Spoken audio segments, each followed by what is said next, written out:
When I first saw this photo, I couldn't believe it. So I called LA history expert Nathan Masters to find out what's going on. This was the photograph that made me go, are you kidding me? Who would do that to their child? I certainly wouldn't. Although I suspect maybe some parents might have moments when they want to do it, but that's phenomenal. What kind of place is this? This is the California Alligator Farm, which was in Lincoln Heights, present-day Lincoln Heights, for several decades before moving to Buena Park in 1953. It was at one point one of the more popular tourist attractions in Los Angeles. But look at this, those alligators look a little too interested in that child. Yeah, I have a feeling that just off the edge of the frame there must be a couple of worried parents standing ready to grab the child. Let's hope so.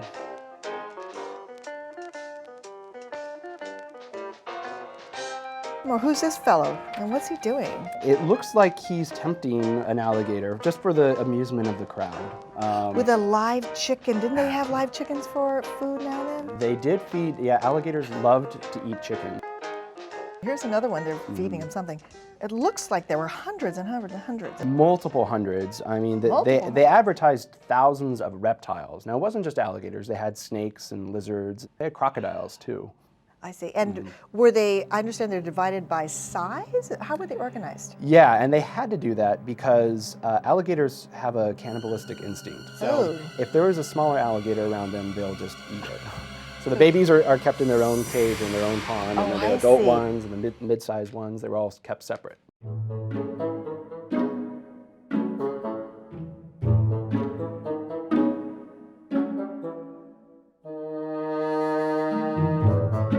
What is this? Has he mistaken his alligator for a dog, or? I really don't know. Is that leash of any use at all if that alligator wanted to get away? No. At the time, it was much more common for alligators to be kept as pets. Now, the caption on this, if I recall it, was "ignorant man tickling alligator," but who knows? Well, that doesn't sound like a bad caption to me. Visitors to the alligator farm delighted in scenes like this. The other thing about dangerous situations, look at this one. What's going on here? Well, I didn't see any parents off camera here either. no, from what I've read, and I don't have any personal experience with baby alligators, but from what I've read, they were relatively harmless. Probably the only time they could ever draw blood is if they bit down and you tried to pull it off. I see. If you just let it release its grip, you would be okay. So in this case, it was probably relatively safe. Did anyone ever get hurt? Did anybody lose a hand? Nobody lost a hand, but there was an incident in 1925 when the son of the owner, his name was Francis Ernest Jr. He was only 8 years old at the time, and he was playing with one of the alligators, an adult, big gator, bit him on the hand, and before the alligator could turn and really injure his arm, his uncle jumped in, straddled the alligator and gouged the animal's eyes. Probably saved his arm. He was rushed to the hospital. Turned out he just, lived his life with a scar on his hand. That was it. He got lucky. Now, one of the alligators was rather famous. That's right. The alligator Billy Billy the alligator. was a big one. He was, and he was a movie star. Oh, really? Yeah, because he was able to open his jaws on command, or at least with the help of a piece of meat hanging just outside the camera frame. Look at this. That's crazy.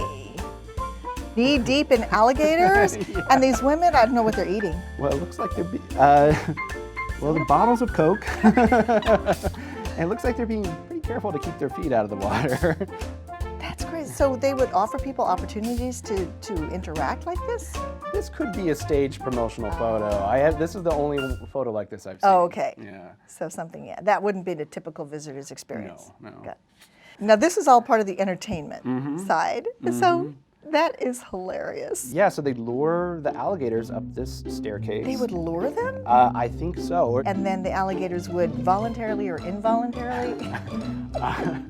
Who knows? Who knows? But they'd slide down and make a big splash. And this, I think, this was probably the highlight of the really? farm. When they moved to Buena Park, they brought the slide with them. So it was pretty popular with the visitors. Obviously, something like this could not exist today, but you wonder why exactly? What has changed in our society that would prevent the concept of this from even getting past square one? Well, obviously the legal climate's changed. These are walking litigation machines. And then our attitudes towards animals and keeping animals in captivity have changed. And in fact, in the farm's later years, in the 1970s and 80s, it started to position itself as an educational facility where people would come and learn about the science of alligators.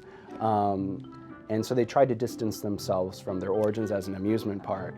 So you could see some of that ambivalence about our treatment of wild animals just in the story of the Alligator Farm alone. But you're right, nothing like this would open today. Well, Nathan Masters, thank you so much. This was just terrific.